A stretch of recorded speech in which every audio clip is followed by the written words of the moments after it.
नमो भगवते वासुदेवाय। ॐ नमो भगवते वासुदेवाय। ॐ नमो भगवते वासुदेवाय। नारायणं नमस्कृत्यं नरं चैव नरोत्तमं देवीं सरस्वतीं व्यासं ततो जायो मुदीरये। नष्टप्रायेषु अभद्रेषु नित्यं भागवत सेवया भगवते उत्तमश्लोके भक्तिर्भवति नैष्ठिकी। श्रीमद्भागवतम की जय। श्रील प्रभुपाद की जय। So on random I have taken up this sloka from Srimad Bhagavatam, Canto 3, Chapter 25, Text 20. I'll read the sloka translation and purport and then we will discuss on that. Prasangam ajaram pasam atmana kavayo vidhu sayeva sadhu so krito mokshadvaram apavritam. Translation and purport by A.C. Bhaktivedanta Swami Srila Prabhupada. Srila Prabhupada ki jai. Every learned man knows very well that attachment for the material is the greatest entanglement of the spirit soul. But that same attachment, when applied to the self-realized devotees, opens the door of liberation. Here it is clearly stated that attachment for one thing is the cause of bondage in conditioned life, and the same attachment, when applied to something else, opens the door of liberation. Attachment cannot be killed, it has to simply be transferred. Attachment for material thing causes material consciousness, and attachment for Krishna or his devotee is called Krishna consciousness. Consciousness, therefore, is the platform of attachment. It is clearly stated here that when we simply purify the consciousness from material consciousness to Krishna consciousness, we attain liberation. Despite the statement that one should give up attachment, desirelessness is not possible for a living entity. A living entity by constitution has the propensity to be attached to something. We see that if someone has no object of attachment, if he has no children, then he transfers his attachment to cats and dogs. This indicates that the propensity for attachment cannot be stopped. It must be utilized for the best purpose. Our attachment for material thing perpetuates our conditional state, but the same attachment, when transferred to the Supreme Personality of Godhead or his devotee, is the source of liberation. Here it is recommended that attachment should be transferred to the self-realized devotees, the sadhus. And who is a sadhu? A sadhu is not just an ordinary man with a saffron robe or a long beard. A sadhu is described in Bhagavad Gita as one who is unflinching, engages in devotional service. Even though one is found not to be following the strict rules and regulations of devotional service, if one simply has faith in Krishna, the Supreme Person, he is understood to be a sadhu. Sadhureva samantavya. A sadhu is a strict follower of devotional service. It is recommended here that if one at all wants to realize Brahman or spiritual perfection, his attachment should be transferred to sadhu or a devotee. Lord Chaitanya also confirmed this. Lavamatra sadhu sangha sarva siddhi hoy. Simply by a moment's association with a sadhu, one can attain perfection. Mahatma is a synonym of sadhu. It is said that service to a Mahatma or elevated devotee of the Lord is Dwaram Ahur Vimukte, the royal road of liberation. Mahat Seva Dwaram Ahur Vimukte Tamo Dwaram Yoshitam Sangam. Bhagavatam 5.5.2. Rendering service to the material has the opposite effect. If anyone offers service to a materialist, there is an opposite effect, or a person engaged only in sense enjoyment, then by association with such a person, the door to hell is open. The same principle is confirmed here. Attachment to a devotee is attachment to the service of the Lord, because if one associates with sadhu, the result will be that sadhu will teach him how to become a devotee, a worshipper and a sincere servitor of the Lord. These are the gifts of a sadhu. If we want to associate with a sadhu, we cannot expect him to give us instructions on how to improve our material condition, but he will give us instruction on how to cut the knot of contamination of material attachment and how to elevate ourselves in the devotional service. That is the result of associating with a sadhu. Kapil Muni first of all instructs that the path of liberation begins with such association. I thought this was a very, very beautiful sloka, because everybody, all of us in this material world, our basic problem for which we are stuck here in this material world is attachment. All of us have some or the other kind of attachment. Either we are attached to people, or we are attached to places, or we are attached to possessions, or we are attached to positions, or we are attached to money, we are attached to money, or we are attached to pleasures of senses. We want to see the best, we want to eat the best, or we want to hear the best. The kind of situation that we are all put now around the world, this lockdown and this whole situation, is because of attachment to a pleasure of tongue. There are some people out there who have want to eat just about anything for the pleasure of the tongue, and then we are put in this kind of a situation. We are stuck in this material world because of attachment to something or the other. And here in this chapter 25, Kapil Muni is speaking to his mother Devahuti, and he's giving a very practical solution. He's saying that to give up attachment is not possible. The only thing we can do is we can dovetail that attachment to a saintly person. And here in purport, Prabhupada mentions very beautiful point. He says that if you will be attached to something or the other in this world. If you are not attached to your children, or you don't have children, you will end up being attached to cat and dog, but you will be attached to something. So the best thing that we can do is simply dovetail our attachment to a devotee, to a self-realized person. This is something like when there is a magnet and there is an iron. When the iron is brought close to a magnet, after some time the iron acquires the properties of the magnet. And now afterwards, whatever you bring close to that iron, the iron will attract it towards. So, magnet is Lord Shri Krishna, and iron is a devotee, a pure devotee. So once he is attached to Krishna, he also gets qualities like Krishna, or and he also starts attracting everybody towards him. So what we need to do is simply develop attachment towards a devotee of Krishna. Like Prabhupada always said that there are two ways that you can become a drunkard.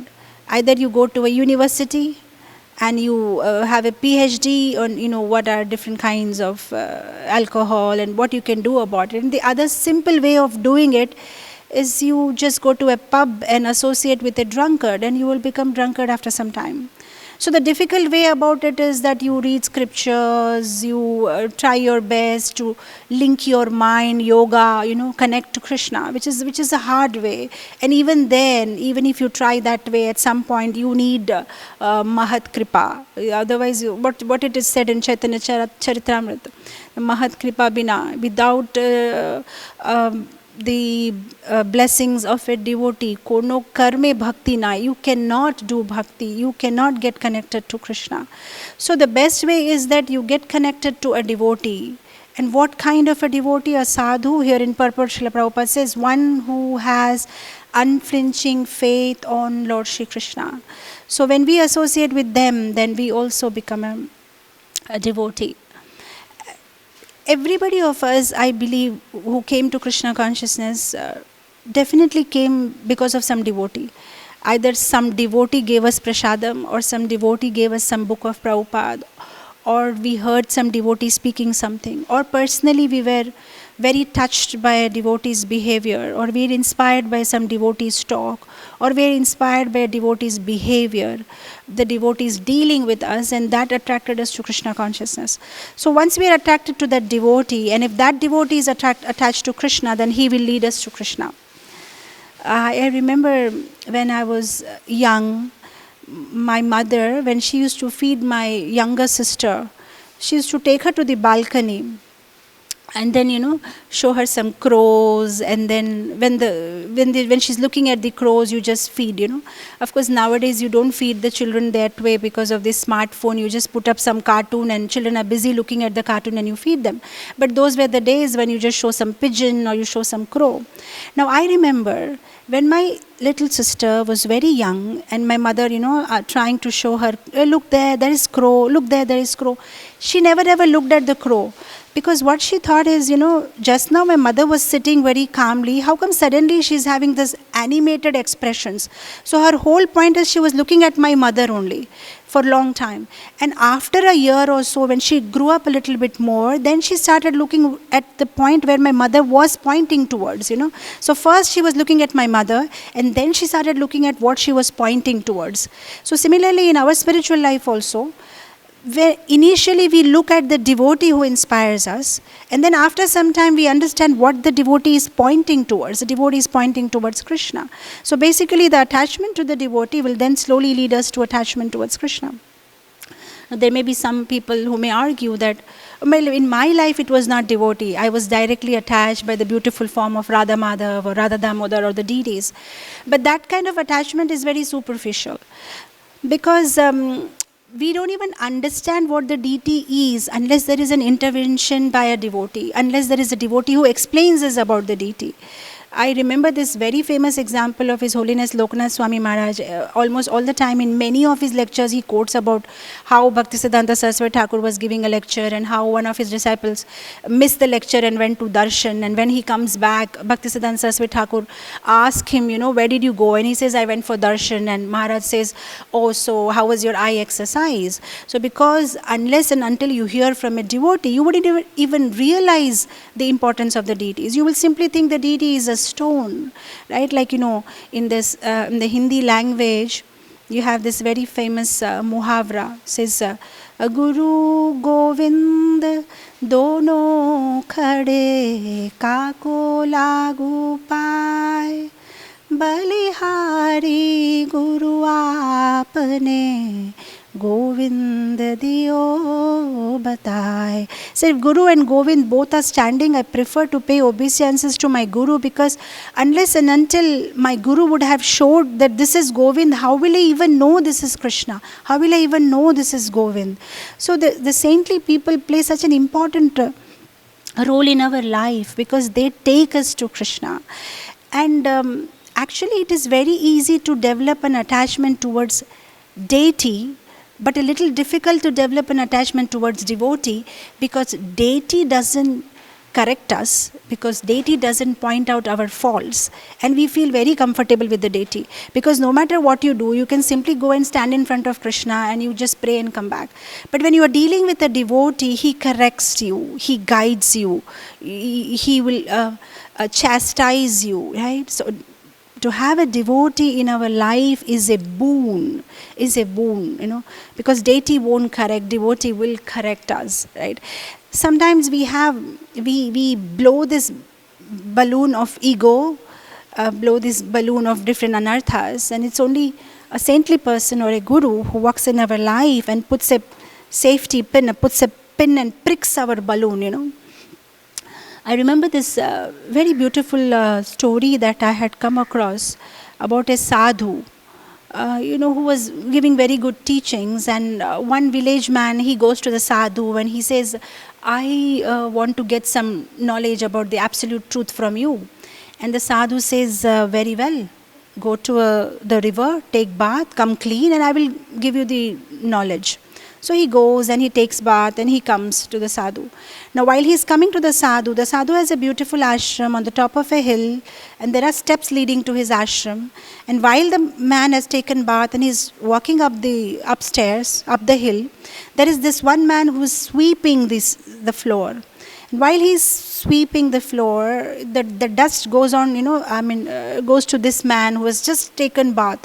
This man gets all upset. I just took bath, and the way you are sweeping it, can't you see I was going, and why did you do that? He gets all upset on him and almost ready to beat him up. And then he goes to the sadhu, and then sadhu says, well, look, just now I saw what you did. So I guess first you need to control your temper. You come back to me after a year. So he says, all right. And after a year again, he takes bath and he comes up. And the second time, the same man again does the same thing. He's sweeping and the dust goes on to this man, And this time, he didn't abuse him physically, but he curses him and uses all swear words. And then when he enters the sadhu's room, the sadhu is again like, look, you need to control your temper. You come back, come back after a year. The third time he takes a bath after a year and comes to this sadhu. Again the same thing happens. But this time he doesn't swear any words, but mentally he's upset. So when he walks in the sadhu's room, the sadhu is like, I think you need one more year.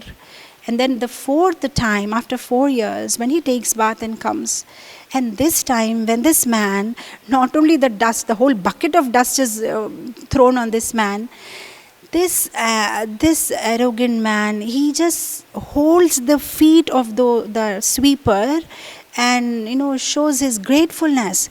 He said, because of you, last 4 years that you have done to me, now I've lost my anger, I've lost my ego, I'm very grateful to you. Thank you so much. Because of you, I learned how to be patient.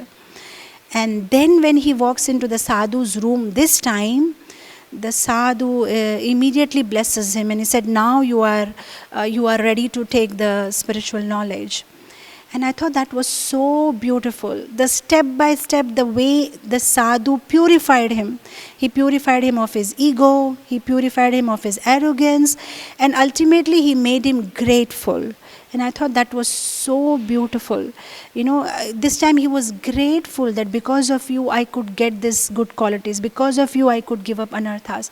So who is going to take all this trouble in our life unless we have some guru or unless we have some devotee? Who is going to take this trouble to help us remove our anarthas? So we need to develop an attachment to a devotee, because only devotee can take us back to Krishna. Whether we like or not, we slowly need to develop affection for devotees.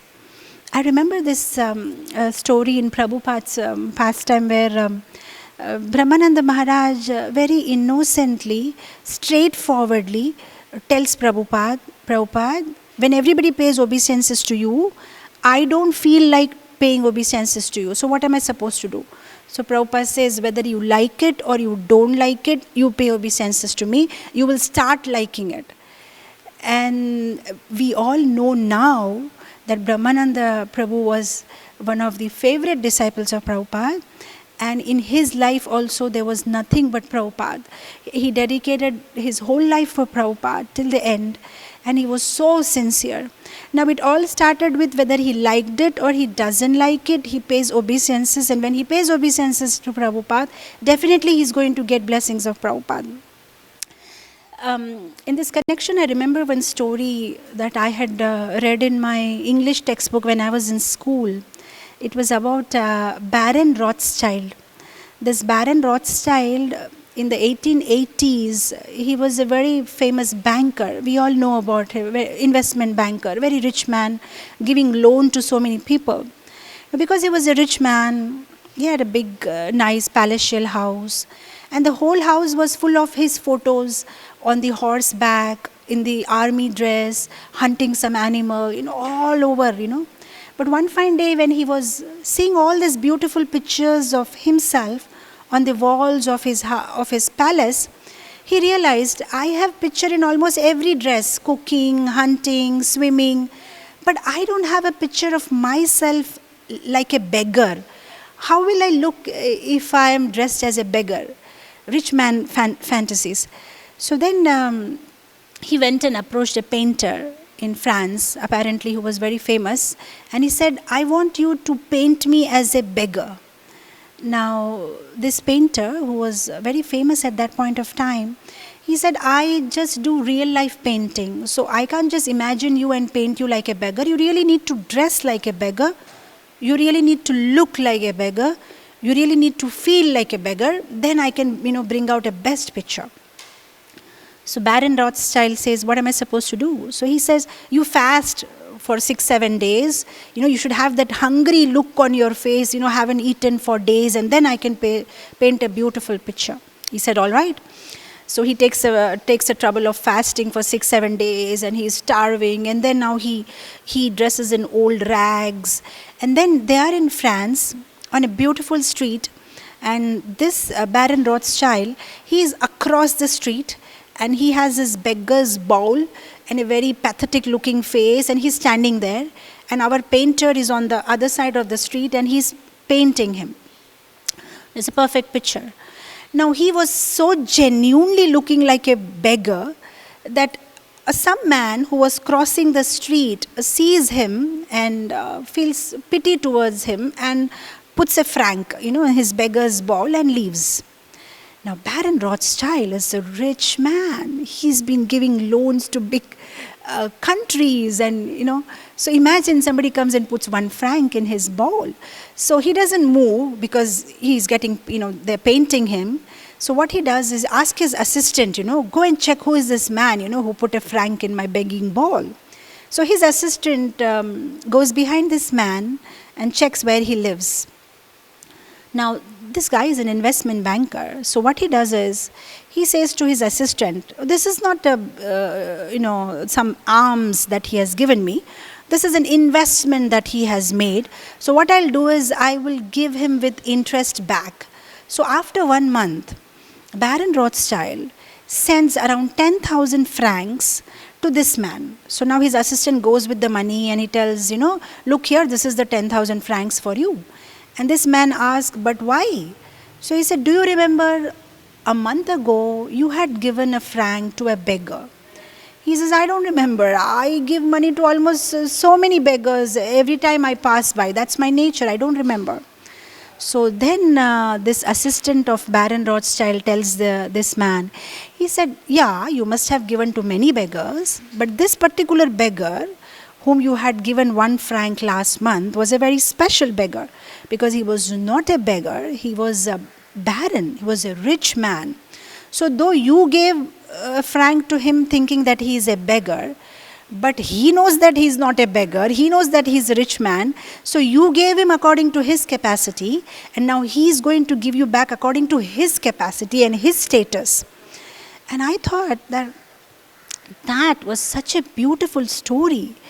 If you see in our lives also, when we pay obeisances to our spiritual master or to devotees or any Vaishnav, fine, we pay obeisances according to our capacity. But when the devotee blesses us back or the guru blesses us back, they bless according to their capacity. And their capacity is more than our capacity. Our capacity is very little. But when they bless us back, because maybe we don't know how great they are, but they know how great they are. So they will bless according to their capacity. So I thought that was so beautiful.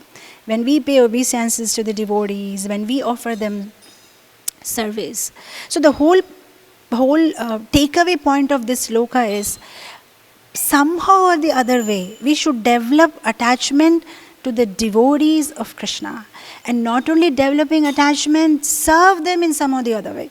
Like it says in Bhagavad Gita 4.34, Tadvidhi pranipatena pariprashnena sevaya upadeshyanti te gnanam gnanina tattvadarshana. Only a self-realized soul, a devotee, can lead us to the right path. And so what we need to do, we just offer them service, we be attached to them, some or the other way, and then they will show us the right way.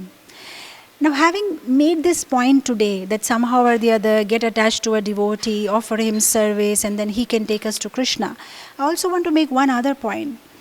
What kind of association? Sometimes for us, association is only with the devotee who is senior. It's not that. Association is of 3 kinds.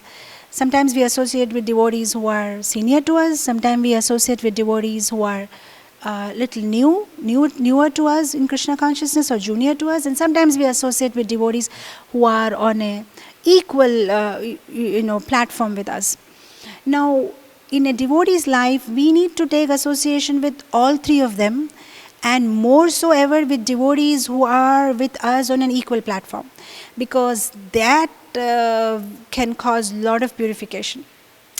Because when we associate with devotees who are senior to us, it's very easy and very simple, because those who are senior to us, we always have the thinking that they are pure devotees, so we have no complaint with them.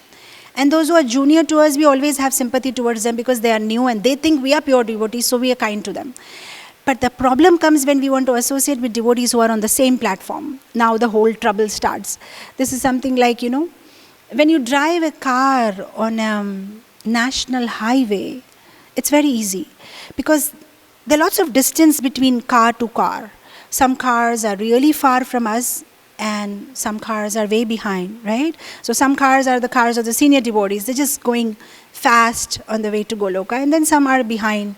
We want to guide them. But the most difficult part to drive car is when we drive car in a traffic jam, because that's where accidents happen. So to associate with senior devotees, it's easy. To associate with junior devotees, it's easy. But when we associate with the devotees on the same platform, that's where the trouble starts. Because that's where all problems will start. Our ego props in. That's the place where all these different things will prop up. Why should I? Or why can't he do this? Or why did he speak like this to me? So I feel that not only associating with senior devotees, we should also try to take association with devotees who are on the same level, because that gives a huge purification. Because I remember this one example given by Hanuman Prishyak Maharaj.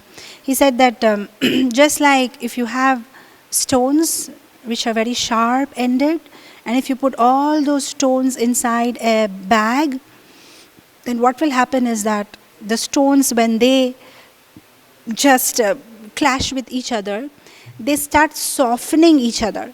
Something like, if you have been to Haridwar, you can see that near the bank of Ganga, the stones are very soft, round and nice, because what has happened over the period of time, the waves of the water keep splashing on the stone and making them soft.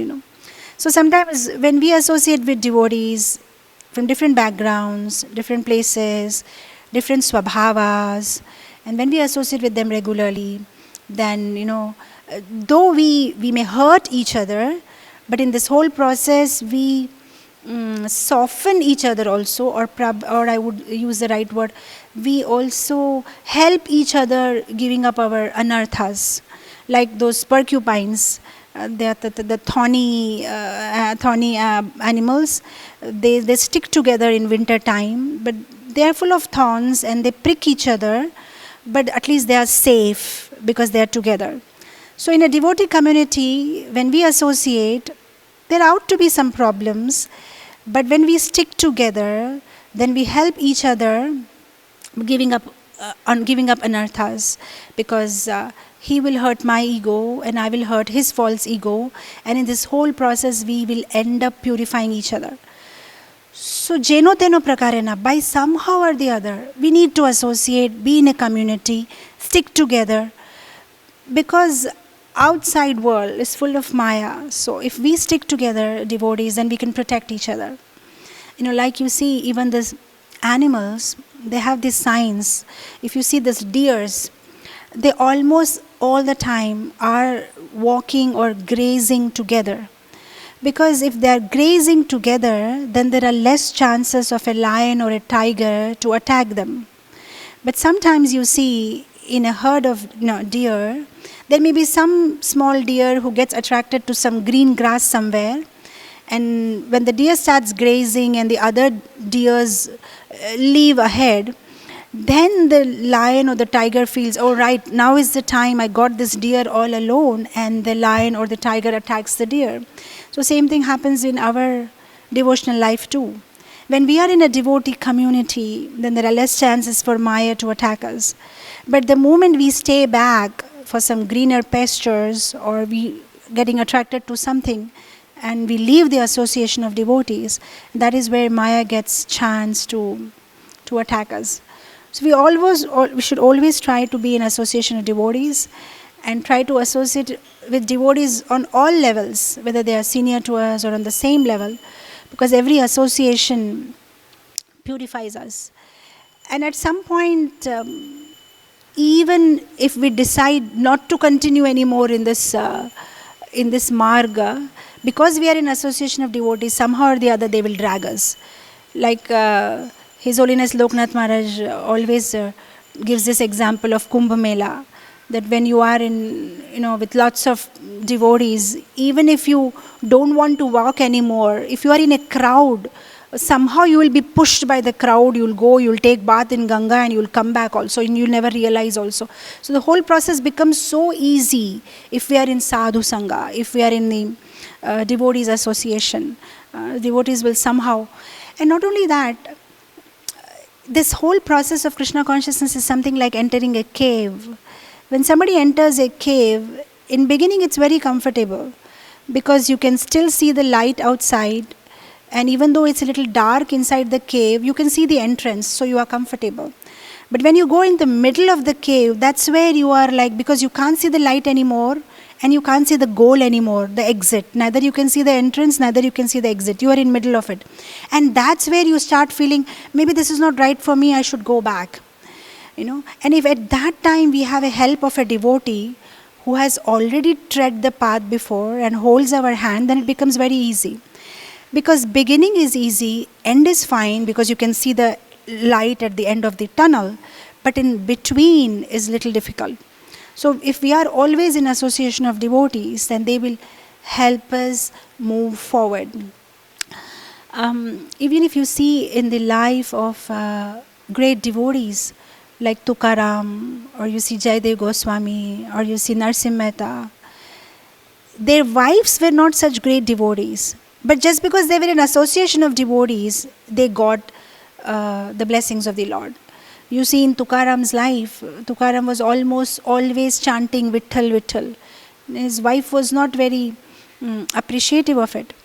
But she was attached to Tukaram. So her job was to make sure that he has his food on time. So almost every afternoon she used to have this basket where she carries all the food for him. Now there were small hills, and every time she had to climb a hill, search where is Tukaram, where is he sitting and chanting Vithal's name, and then again climb down, then climb another hill. After some time she got a better way of doing it. In whichever hill top Tukaram used to chant Vithal's name, every stone of that hill also used to sound Vithal's name. So what she started doing after some time, instead of climbing the hill, she used to simply take a stone from that hill, put it next to her ears, and if Vitthal sound used to come from that stone, she knows Tukaram is on that hill. So then she goes, to that particular hill and feeds Tukaram.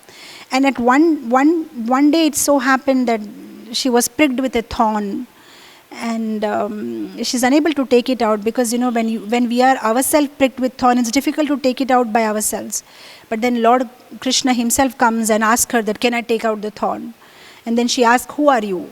And then he says, I am, Vitthal or Krishna, whom Tukaram is praying every day. And she says, I don't even want to look at your face because you are the one because of whom my husband is always going away, from me and always chanting your name. And she looks in 8 different directions. She doesn't want to look at the Lord. And Lord is requesting her, give me your feet, I'll remove the thorn. So I thought it's so beautiful. Even if she may not be a devotee, because she is attached to a devotee, she's serving a devotee, the Lord himself comes to serve her. You see in life of Jayadev Goswami, he wrote a 2 lines sloka where he says that Krishna is asking Radharani that please give me your feet. And he's reluctant to write that. And then he goes to take bath. When he goes to take bath, Lord Krishna comes like Jayadev Goswami and he finishes up that song for him. So he takes prasadam cooked by Jayadev Goswami's wife. And when Jayadev Goswami comes back from the river bank, he sees that it's already written what line he was reluctant to write. Lord Krishna himself came as Jayadev Goswami and wrote it. And he was telling his wife that you are blessed. I've been praying to the Lord all the time, and it is you who gets his darshan, So, though she wasn't devotee, but she was attached to Jayadev Goswami, so she got Lord's darshan. You see in life of Narsimha Mehta, very pure devotee from Gujarat, there is apparently his father's death ceremony and he doesn't have money for it, and he goes out in the market trying to make some arrangements, and meanwhile the Lord comes dressed as Narsimha Mehta and completes the whole death ceremony very grandly. And then when Narsimha Mehta comes back, he's surprised to see that the whole ceremony is over and everybody had prasadam and left. And then when his wife tells that, it was you who came, and then Narsimha Mehta clarifies, no, it was not me, maybe the Lord came dressed as me. And then he tells his wife that it's me who has been praying to the Lord all the time and you get darshan. So I thought that was so beautiful point that somehow or the other, if we get attached to the devotees of Krishna, if we take their association, if we serve them, we get a free darshan of the Lord, you know. So, like in Bhagavatam 11th canto, Krishna says to Uddhav, Mad Bhakta Pujadhikam, worship my devotees. In the same canto, Krishna says to Uddhav that I follow my devotee, you know, because the dust of the feet of my devotee purifies the whole world, and I follow my devotee, you know, wherever he goes. You see in the 9th canto, 11th chapter, 19th sloka, it says that when Lord Rama left this world, he kept his lotus feet in the heart of the devotees and left. So that means when we are worshipping devotees or when we are serving devotees, we are actually serving the Lord, because the Lord's lotus feet are in the heart of a devotee. We see in the pastimes of Ambarish Maharaj, where Lord says that I am in the heart of my devotee. Sadhunam hridayam tvaham. I don't know anybody except him, and he doesn't know anybody except me. So Lord is in devotee's heart. So like that we see so many examples. We see in Maharaj Rahuguna's life, in the temple here in Bhagavatam class, this pastime is going on from 5th canto, 12th chapter, sloka number 12, when Maharaj Rahuguna asked Jada Bharat, you know, where did you get this knowledge from? You know, how come you are so advanced? And then Jada Bharat tells Maharaj Rahuguna, he said, the only way to know the absolute truth is by rubbing your entire body with the dust of the lotus feet of the devotee. And he says that even if you are, you know, drowning yourself in cold water in winter, or you are sitting in the middle of the fire in summer, or even you take sannyas, or even you follow all the rules and regulations of the scriptures, you still can't understand absolute truth unless and until you smear your body with the dust of the lotus feet from the devotees of the Lord. And I thought that was a very beautiful point, you know. Unless and until we get the mercy of the devotees of the Lord, we cannot understand this knowledge. I want to give one last story and wind up here, because I want to open it up for question and answers. In Mahabharata, I came across this very beautiful story of how King Yudhishthira has his first Ashwamedha Yajna. And the rule is like that, when the Ashwamedha Yajna is done, he's supposed to feed all the Brahmanas. And if all the Brahmanas are happy, then the bell rings, you know, the big bell. It rings automatically in their kingdom, so as to say that your Yajna is successful. Now he had a grand Yajna. He fed all the Brahmanas, but the bell was not ringing. He said, what happened? Where did I do a mistake? So he sends his soldiers, go and find out and meet every sadhu and ask, did they have prasadam, you know, full stomach? So they go out and ask every sadhu, and every sadhu is like, yeah, we got charity, we had nice prasadam, we're very happy. Finally they come across one sadhu. He says, I didn't go for the lunch hosted by Yudhishthira Maharaj. And they said, why? He said, ask Yudhishthira to come and meet me, I'll tell him. So Yudhishthira Maharaj goes to him and says, Maharaj, why didn't you come? Please come to my house and I feed you. And then he says, definitely I'll come, but I have a condition. You should give me the benefit of having 100 Ashwamedha Yajna, and then I'll come to your house. So Yudhishthira Maharaj said, definitely, I'm ready to do that, Maharaj, but the only problem is, this was my first Ashwamedha Yajna, right? So allow me to complete another 100, and definitely I'll offer the fruit of all that Ashwamedha Yajnas at your lotus feet. So this Maharaj repeats again. He said, can you understand my language, what I'm trying to say? I said, first you give me the fruit of 100 Ashwamedha Yajna, only then I'll come. And Yudhishthira Maharaj is saying, but how can I give you the fruit? I haven't even performed 100 Yajnas. This sadhu says, that's not my problem. You give me that phal and it's only then I'll come to you. Now Yudhishthira Maharaj is like, what am I supposed to do? So, he's having sleepless nights. So one day he shares this with Draupadi. I'm in big mess. I'm unable to complete my yagya properly because this sadhu is reluctant, he doesn't come for having prasadam. Draupadi says, oh really, this is so simple, I'll sort it out, just give me, tomorrow morning it will be done, I'll bring the sadhu home. So Draupadi, she goes in the morning, gets a sadhu for lunch. Now everybody is surprised, Yudhishthira Maharaj and everybody. So after they feed the sadhu and the sadhu leaves, they all ask Draupadi, how did you manage to do that? Draupadi said, it's very simple. I went to the sadhu, I asked him to come for lunch, he put the same condition. He said, look, have you done 100 Ashwamedha Yagyas? If you have done and if you give me the fruit, only then I'll come.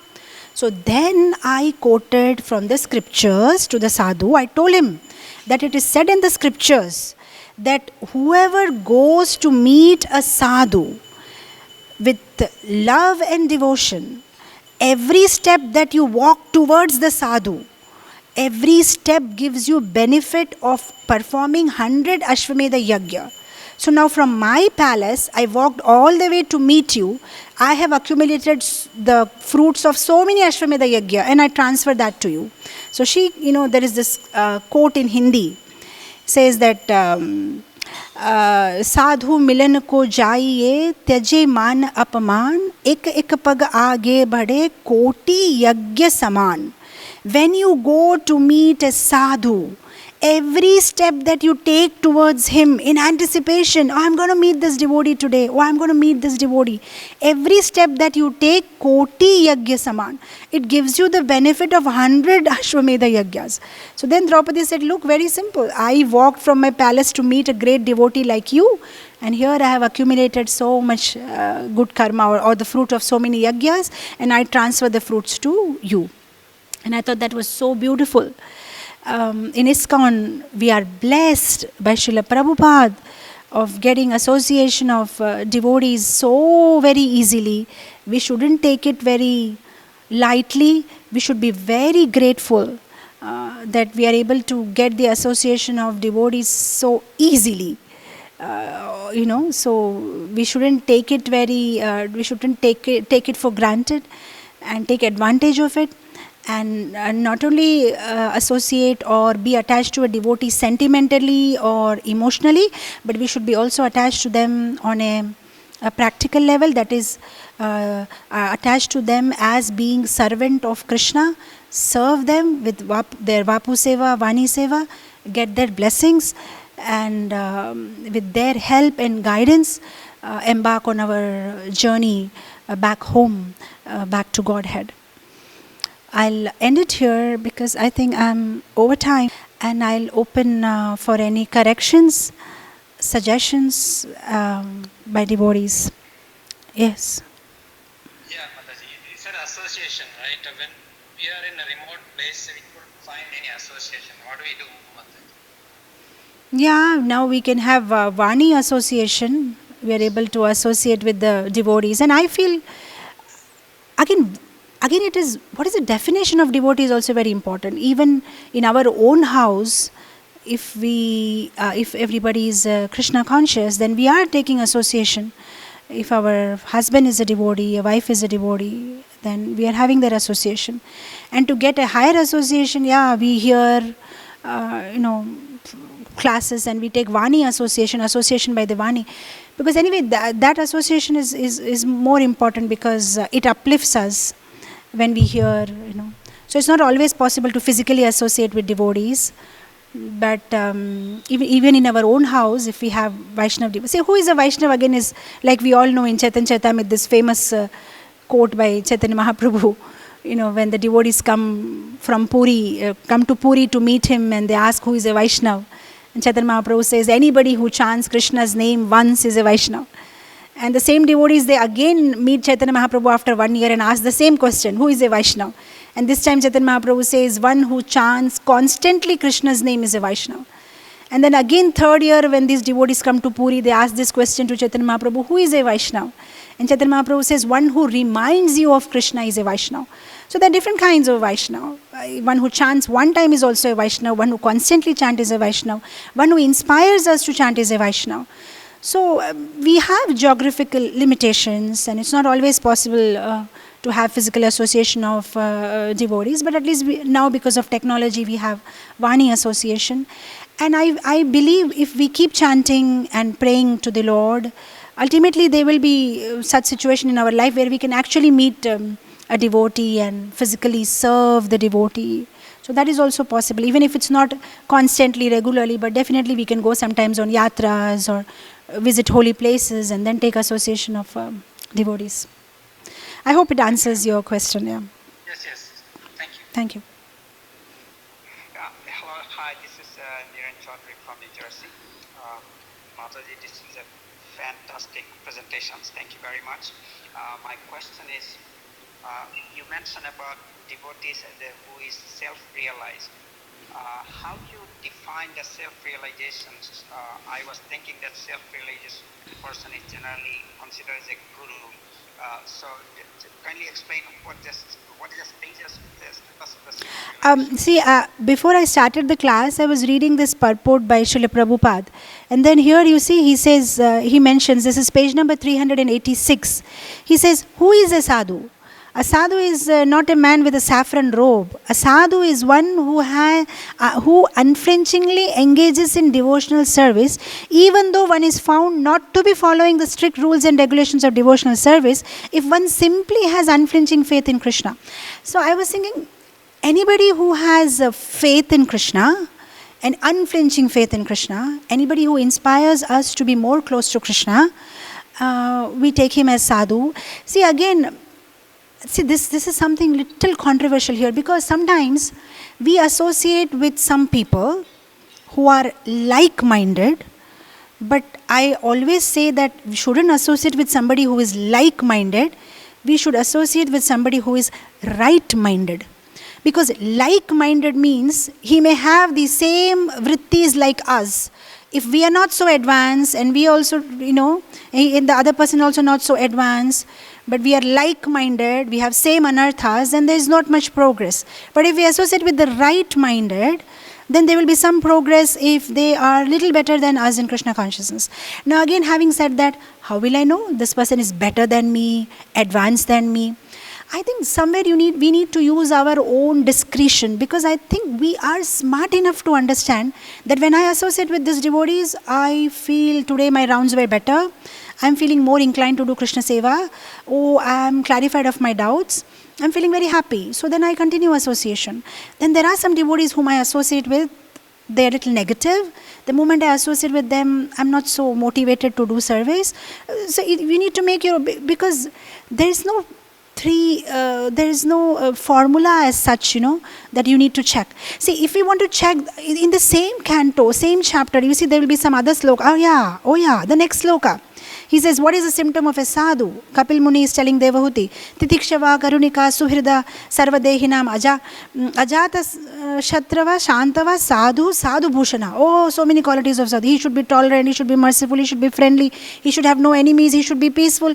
Oh, so you can check if these qualities are there. But I'm sure it's not always easy to find a sadhu who has all these qualities and who is easily available to get his association. So I guess we need to adjust with whatever little association we have. We may not have somebody who's like perfect, but at least we can associate with somebody who's a little better than us, who is motivating us. And just because if we are looking to associate with somebody who has all these qualities mentioned on 3.25.21, then it will take some time, to get that kind of hold of that sadhu. And even if we get hold of him, he should have time for us, right? That's why you see there's one sloka mentioned that what kind of sadhu that you should associate with, who has sajatiya, who is of same goal. You have a goal to go back to Krishna, and he also has a goal to go back to Krishna. He has no goal to settle here materially. He has affection for you, and he's willing to help you. I feel personally we should see these three qualities, and that should be fine. He should be willing to help us. He should be willing to give us time. He should have the same goal, like we want to go back to Krishna and he wants to go back. And he is merciful. Because you see, even advanced devotees, like for example, we see in the life of Gaur Kishore Das Babaji Maharaj, he didn't want to give initiation. He didn't want to accept disciples. He didn't want to teach anybody. He was mast, happy in his own. If you see in the life of Lokanath Goswami, he didn't want to give an initiation. Narottam Das Thakur had to work so hard to get, we all know that story, right? Narottam Das Thakur, he cleans the place where Lokanath Goswami used to pass stool for 1 year. And Lokanath Goswami never realized. He said, I go and pass stool here. Who cleans it? Every day morning when I come back, this place is so clean. And then after 1 year, he realized it was Narottam Das Thakur who was doing it. And then finally, he agrees to give him initiation. So there are sometimes really advanced sadhus that we come across.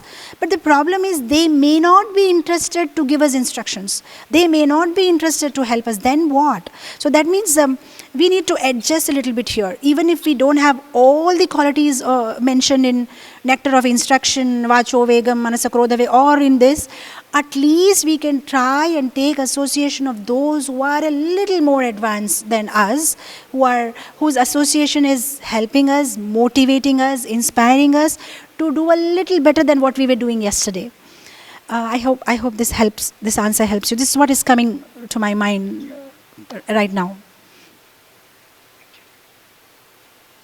People get into devotional service, Krishna consciousness through the devotees, through experiences like mostly through devotees. So I was wondering, how do you get into Krishna consciousness? And like, I'm sorry, can you repeat your question again? oh, Manji, I was wondering, how did you get into Krishna consciousness? Because your lecture was amazing and you seem very, very, very knowledgeable on this topic. And yeah. Oh, if I got the question right, you want to know how did I come to Krishna consciousness? I don't know if it will be interesting to all those senior devotees present here, but as it matches with the sloka, what I said today, I also came into Krishna consciousness because of a devotee's intervention in my life. I was in school, and of course I studied in ISKCON school for a couple of years in Secunderabad, and then the school closed and I moved to a convent school. And to put the long story short, I attended a summer camp conducted by a devotee in ISKCON, Hyderabad. And then I topped it. I topped it. They had some contest at the end of the camp. And the prize of the camp was that you get a free trip to Sridham Mayapur with your family. So that's how I ended up going to Sridham Mayapur. I was in class 7, yeah. I was in class 7 when I went to Mayapur. So with my family, and then His Holiness Jayapataka Swami Guru Maharaj, when he came for Rath Yatra to Hyderabad, he gifted me with Srila Prabhupada's biography. I was in class 7 at that time, and I ended up reading the whole biography of Srila Prabhupada under a blanket whole night with a torchlight, because my mother would, make sure that I sleep on time because I have to attend school. But I read the whole Prabhupada Leelamrit under a blanket with a torch. And I guess at the end of it, I was very inspired. And though those days I was a school-going girl, but the end of it, when I read that, even at that age, when I was very young, I thought, I want to dedicate my life to this old man. I want to dedicate my life to this old man. I want to do something. And of course, I was very young to even think about something like that. But I guess Prabhupada was so merciful because when I wish like this to Prabhupada, I want to serve in your mission, and somehow by his mercy, my life went into such a direction, and I ended up becoming a full-time devotee. So it's a long story, but this is how it went. It started with going to Mayapur, and started with Prabhupada's Leelamrit reading and Prabhupada's blessing and my Guru Maharaj. And then I ended up becoming a full-time devotee. So, 96 I took initiation from His Holiness Jayapataka Swami Maharaj in Atlanta. And from then on, I'm serving whatever way I can in ISKCON.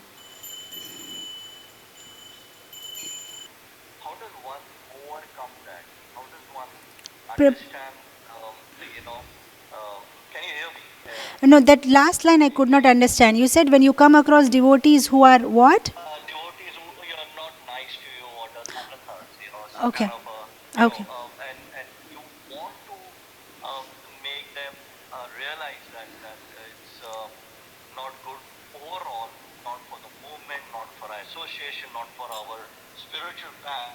And but then if some don't get it, how does one deal with it? Because I'm sure you are dealing on management level, you're dealing with so many number of people coming and going in your life, and everyone's sensitivity is very different, right? All are made differently. Some are made stronger than the others. Some are made more sensitive than the others.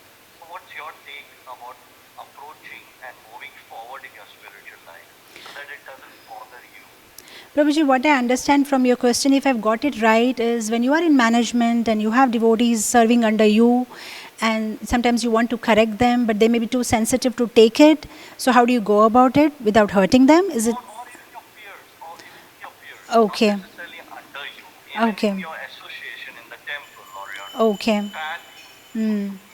Okay. I think we can take it on different levels. When we are dealing with, I'll speak on 3 levels because there are 3 different kind of devotees that we deal with. When we deal with devotees who are younger to us in Krishna consciousness, it is sometimes possible because in management, when you are dealing with devotees, you correct them, they may feel hurt, they may be sensitive. But what I've observed from my personal, this is, if you have invested sufficiently in them, then they will take your guidance very nicely. It's like if you have invested in their spiritual life sufficiently, then definitely they will be open to take suggestions and corrections from you. But if you haven't, like if you are a manager who doesn't speak Krishna Katha, but you just manage things, you just keep telling them, do this, do that, do this, do that, they may not have that feeling to serve you. But if you have invested in their spiritual life, if you have given them spiritual guidance, if you are helping them to connect to Krishna, and you have invested your time and energy with them, definitely when you correct them, see, it's like you give before you take. So you give them so much love, affection, and you help them so many ways to connect to Krishna, and then they're so indebted and so grateful to you. And then when you ask them for service, they will do it wholeheartedly. And then when you ask them for correction, or when then you make a correction, they will do it. Now this is dealing with devotees who are under you or whom you are trying to help or improve. Now there are devotees who are on the same level with you. Now you may see sometimes faults in them and you want to correct them. Now there are 2 ways again, like as Prabhupada said, first you appreciate them and then you correct them. Or the other way, safe way, if it's not that important for you to correct, then sometimes better to ignore also, I would say, again, now if there are 2 things here. If you are in management, definitely you will have to correct people because sometimes if you don't correct them, then it may be hampering the organization. So that's again a different formula. But let's say if you are not in the management and you see devotees who are having some anarthas and you get demotivated by them, then there's one thing you can always remember. I like this one example. I don't know where I heard it, but there was one devotee who was talking about this, is that let's say there is a house and you are sitting very comfortably on your couch in the house, and on the top of the roof in your house there is a hole and there is a ladder which takes you up. Now imagine you are sitting in your drawing room, you are happy, and suddenly there is a fire. Now the best thing that you would do is you will take the ladder, climb the ladder, go right up from the hole out and try to jump out from the house and escape. Now at that moment, if there are some other people who are sitting in that same drawing room trying to tell you something, look Prabhu, this is not the way you climb the ladder, okay? Look Prabhu, this is not the t-shirt you wear when you're climbing the ladder. Look Prabhu, these spectacles are not, at that time you will not be bothered what he's talking about, you just want to escape. Take the ladder, you will not come down from the ladder and try to explain, look, this is not what, you are not bothered, you just want to get out. So same thing applies to our life. This is samsara davanala. It's burning. We need to just get out from this place. So sometimes we need to be like, forget about who is thinking what, who is saying what. We do our, seriously in our Krishna consciousness and we just move out. But again, if we are in management, then we just can't selfishly move out. We need to help others also. So at that time, we do it very nicely without offending any Vaishnava, and we appreciate that Vaishnava. And only if you are in management is what I would again and again stress, because you see, even in this Rukmini Krishna Samvad, if you have heard that, where Krishna is teasing Rukmini, in the Krishna book the story comes, and Krishna is teasing Rukmini, why did you leave your parents and come to me? You left your parents and come to me, today you will leave me and go away, something like that. There is a whole conversation, and then Rukmini is so upset, and this is not there in Krishna book, but I have read it, where Narad Muni comes there, at that place, and I think so. Narad Muni comes to that place, and then Krishna tells Narad Muni, can you tell Rukmini, see how she's getting upset over me? And then Narad Muni makes a very beautiful statement. He said, in this world, only two people can correct you or criticize you. He said, either your guru or your husband. Rest of them have no right. So in this case, I'm not Rukmini's guru, so leave me out of this husband and wife fighting and conversation. I'm out of it. So I thought that was one very beautiful point that Narad Muni made, that unless we are somebody's guru, or you are a father or a husband, we shouldn't try to put our nose into anybody's life and try to correct them, because we don't know how we take it, and it may end up being a Vaishnava aparad, and unnecessarily, we are put in such a situation where a Vaishnava is hurt by us. So unless and until we are in management, and if we are in management and we have to do it, then we do it with a very humbler mood in our heart, by asking forgiveness to that devotee in our heart also when we are correcting him. Oh, I'm sorry, Prabhu. I know I really don't want to say this, but I have to. So you can, even if you don't tell that devotee in words, you can always keep that in your heart. Oh, I'm so sorry that I'm correcting this devotee, but I need to do it because this is my seva, right? Sometimes it's our seva. Somebody like a teacher who has to correct question papers. She has to give a wrong and she has to give a right. That's her seva. So sometimes because it's our seva, we do it. But only thing is, we can keep having introspection and draw a thin line, that are we doing as a seva, or somewhere has our ego cropped up. That is why what I feel is this whole Krishna conscious process is so much about introspection. What are you actually thinking in your mind, So what is your intention more than your action is also very important. So if in our mind we are grateful to that devotee, oh, he's doing so nice service, but only if we could make this particular change in him, we ask forgiveness to him in our mind. If he's not on that level where we directly put in words, because sometimes they may be little junior, or then we can just put forgiveness in, I'm sorry, Prabhu, I'm correcting you, but I need to do it. So we can do it that way. And sometimes if we find fault with those who are seniors, that may also happen. Sometimes you see something wrong in a devotee who is senior to you. So there also you have to be very careful, because what it says in scriptures, Vaishnaver Kriya Mudra Vigyena Bujai. You are a scholar also, you cannot understand what is a Vaishnava's Kriya Mudra, how he behaves, what he talks, what he does, why he eats like this, you cannot understand. So we should always be careful, give benefit of doubt, don't be judgmental, making conclusions, oh, this devotee did like this, so he must be like this only. There must be some reason behind.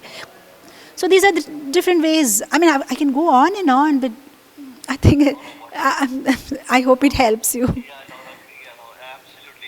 You did speak from pretty much all the angles one can think of within the management, or even just a simple devotee within devotion relationship. Yes. Thank you very much. Thank you, Prabhu.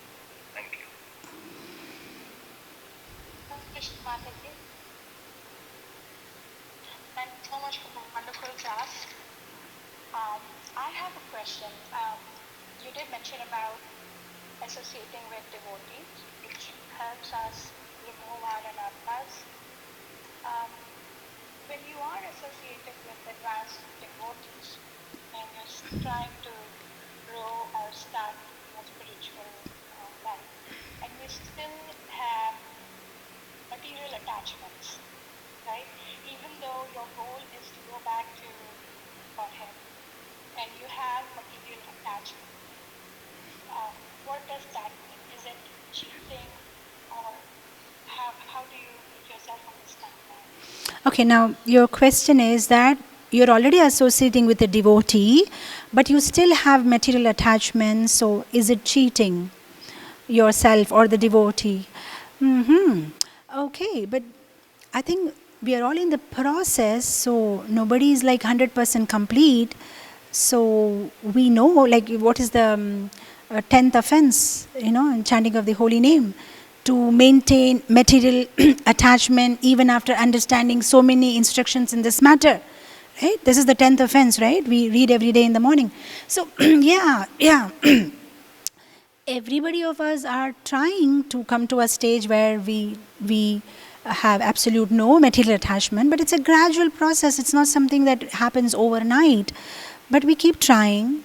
It goes step by step. So I'm sure it's not that you are cheating anybody. We are all in hospital, right? And everybody is taking medicine, in different quantities, and sometimes somebody recovers within 10 days, somebody takes 15 days, and it's a matter of time. What I feel is that it's not about the result, it's about the process. We shouldn't give up on process. It's very important. You are in the right process, right way, you are taking the right drugs, you are connected to the right doctor, and that's about it. Sometimes your body will take a little time. That's all right. So you're not cheating anybody. Just be connected and see, I was...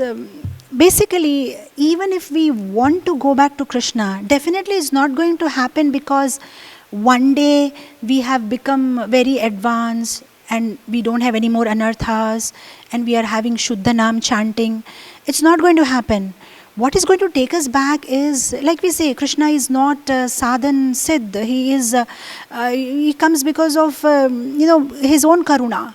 We can't achieve him because we did our best and we did 100% everything perfect. It's going to happen because he feels at least he's trying 100%. So I feel what we can do is we can try 100%. See, remember even when our children grew up, when they were young and they were walking, sometimes they fall. Sometimes we show them some toy and they get attracted to that toy and they start walking towards us and they fall and they've come up but what happens at the end? Sometimes the child is not able to come up to us for the toy, but because the child has made so much endeavor, sometimes we only get up from our chair and go and give that toy to the child ultimately. Oh, he's trying so hard to come to me. This is what happens in Krishna consciousness also. It's not that we will become 100% perfect, but because we are trying 100%, one day Krishna will be like, oh my God, my child is trying so much. All right, done, I take you back. Because it's only he who can purify anyway. It's not us who can, one fine day become a pure devotee and give up material attachment. Only thing that is there in our hand is we can make our 100% endeavor. We keep trying and we keep trying, and ultimately one fine day Krishna will be like, all right, I'm happy, come back, So, I hope that helps you, Mataji. I have a question. Yes. The question is related to the previous answer that you were giving to Jim. So, how can that relation, be in sync with children?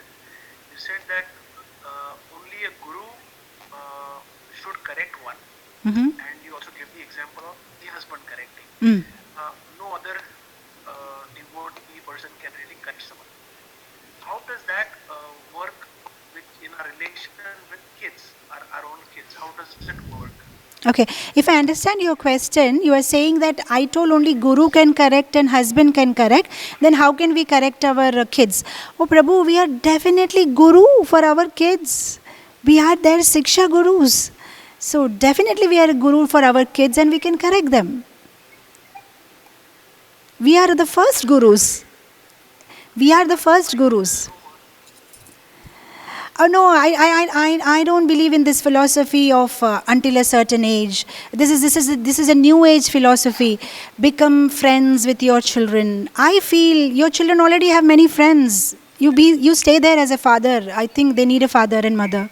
So at the same time, I'm not trying to say that you are unreasonable with them. What I'm trying to say is that this modern trend of trying to become a friend is becoming a little too much. And because of that, sometimes the children go out of control. So, yeah, I have heard stories about, some children misbehaving in such a way with the parents, and the parents stick to that philosophy of, but I have to be friend.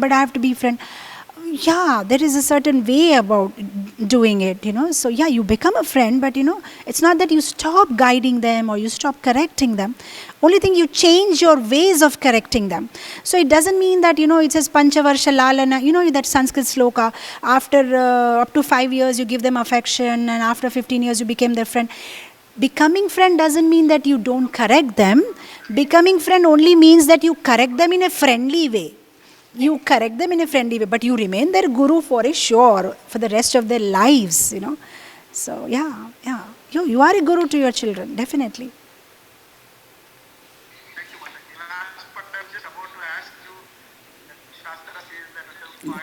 Yeah, Panchavarsha Lalayan, yes. Tadayan, you can, after some, definitely. Yeah, but the whole intention is the way you talk now will change as a friend. So you will correct now, but you will correct in a friendly way, or the way he understands, Like, see, the way you speak to a 2-year-old is so different. Your vocabulary, your body language, the way you speak to your 17-year-old is a little different, right? Yeah. So, yeah, but you don't stop correcting, yeah. No. Thank you, Prabhu. Mataji, I'll ask a question. You gave the example of entering a cave, when in the beginning it seems very easy. And then as you go deeper and deeper, it seems difficult. And that's the time when we make a decision whether wait, or exit out. But sometimes we also hear that Krishna consciousness in one sense is very easy. Do your rounds, and especially Kali Yuga, chant, follow the 4 regs. But at the same time, it could also become difficult if we make it difficult. It's easy, but it's up to us if we make it difficult or easy and simple. Can you just elaborate on that? Okay, so your question is that Krishna, like Prabhupada always said, that Krishna consciousness process is very simple, but it's not easy, in the sense that you need to constantly do it. It is something like, when you go to a movie, every time you don't see a same movie, you see different movies, okay, and that is entertaining. But when you go to a gym, you have the same machines all the time. The same machine. Now you can't say I want something different. You need to constantly work on those same machines if you want some improvement in your health or your fitness. So same thing is with Krishna consciousness. It's the same process. 16 rounds, 4 regulative principles, sadhana, arti, kirtan, prasadam, the whole thing. But you need to constantly do it in order to get some result. You need to patiently pursue it, right? So yes, at some point of time, see, like Prabhupada always said, it's easy to get inside, but what is difficult is to remain. Like many times, devotees used to come to Prabhupada and say, Prabhupada, this person left the movement, that person left our movement. And Prabhupada said, why are you looking at those who left? Why not you look at those who stayed back? I'm indebted to them. So it's easy to come into Krishna consciousness, but what is difficult is to constantly stay. It is something like, many times I give this example. If you are in a wilderness, let's say you are in a forest, it's very difficult in that dark place, cold winter night, to somehow try to get some twigs from here and there, rub 2 stones, lit up a fire. It's very difficult, very difficult. But more difficult will be to make sure that the fire remains. Because now what will happen, you have somehow lit the fire. But now if you doze off, after some time the fire will be lit off. Now you can't doze off. Whole night you have to go on collecting more twigs, put in the fire, more twigs, put in the fire, and make sure the fire goes on. The same thing is with Krishna Bhakti. It's easy to get inside because, because of some devotee's blessing on you, you will somehow get, that what is sloka? Guru Krishna kripate pai bhakti lata bij brahmande brahmite kono bhagyavan jeev. So we've been moving around for so many lifetimes, but because of some Vaishnava's intervention in our life, and because of the causeless mercy of Krishna or some Vaishnava, we may somehow get inside. But okay, their mercy we got inside, but maintaining has to be our endeavor. So with their blessings, okay, somehow we developed an attraction towards Krishna, somehow we left eating meat or anarthas and we started chanting and we started having a regulated life. But now to maintain will be our personal endeavor, and that is difficult. That is difficult, but we need to take constant association of devotees and maintain it, because this is something like you are on a treadmill. You need to keep walking and walking. If you stop, you will fall. That's what happens. See, nobody can say that I'm okay in Krishna consciousness, or I am at the same place where I was last year or before year. No, either you are going down or you are going up. There is nothing like remaining stable in Krishna consciousness. So you have to constantly work hard, because either you have to move forward, otherwise you will be going backward. There is no other option. There are only two options. That means a devotee has to work really hard to maintain this enthusiasm in Krishna consciousness. So of course there are so many tips about it, how you maintain it. You take devotees association, and most importantly, personally I feel, why sometimes the enthusiasm is lost is because of Vaishnava Prad. This is one thing we need to be so careful. See, Bhakti Marg or living in a community has its own advantages and disadvantages. Imagine we were a Gnana Yogi or we were a Dhyana Yogi. We would have been, somewhere on Himalaya, sitting inside a cave. There is no other Vaishnava we offend to. The only thing we can offend is a spider who must be making some cobweb in the cave. So there is no Vaishnava Aparadh. So it's okay. But Bhakti Marg, it is like a knife which we are walking in, and it has very sharp this, and it can be two ways. It can help us, to move very fast in Krishna consciousness, but the other problem is very easily also we can be pulled down if we make Vaishnava Aparadh. So that is a problem. When we take Vaishnava association, we can go so fast in Krishna consciousness, but the other problem is if we make Vaishnava Aparadh, in the same speed we fall down. That is why you see in our lives, and I guess in all of our lives, the first time that we attended an Aarti in ISKCON temple, the first time that we tasted a prasadam, the first time that we attended a class, that was something so special, so beautiful, so different. We don't have that same enthusiasm now when we attend a class or we attend an Aarti or somehow. And why that happens is because of Vaishnava Aparadh. So there can be so many elaborations about it. I'm just trying to take one view, one point or one dimension of it where we can work on, because we are in communities, and that is where we make mistakes in communities. Sometimes we make Mansik Aparadh, Vaishnava Aparadh, mentally sometimes. Did I tell you this in Skanda Puran? It says that you make 6 different kinds of Vaishnava Aparadh. He said that if you get angry on a Vaishnava, it's an Aparadh. If you get envious of a Vaishnava, it's Aparadh. If you criticize a Vaishnava, it's Aparadh.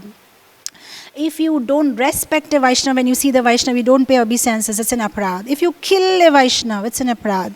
If you don't smile at a Vaishnava when you look, it's an Aparadh. When I was reading it, I thought, oh my God, how many Vaishnava Aparadhs we must be making day in and day out without even realizing. So that is one thing which makes Krishna consciousness difficult, because we make Vaishnava Aparadh and then we fall down and then we lose taste in chanting and then we lose taste in hearing, and then the whole cycle follows. So we need to cut it down at the root.